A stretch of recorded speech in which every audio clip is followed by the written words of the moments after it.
I'm a sophomore broadcast communications major, business minor.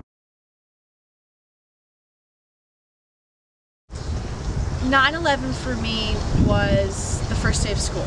It was my first day of 4th grade. I think anything else important is going on is, I mean, it's just 4th grade, and it turns out there really was something a lot more important going on in the world at that time. They tried to keep the day as normal as possible. Because we were so young, they didn't tell us what was happening.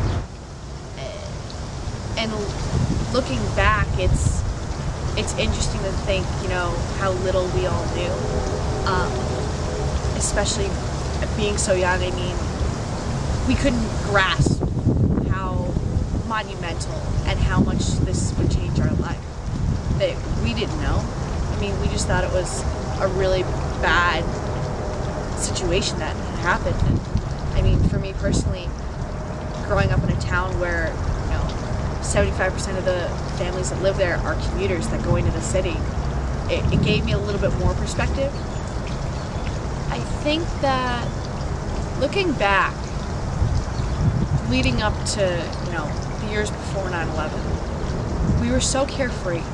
I mean, we would just go out and do things, and we'd go on planes, and we'd fly places, and nobody would really be thinking about, you know, terrorists or dangerous things that are happening.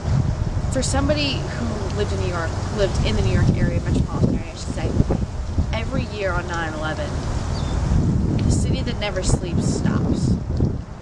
It comes to a standstill. It doesn't matter if you live in Brooklyn, if you live in the Bronx, if you live in Staten Island like my mother did.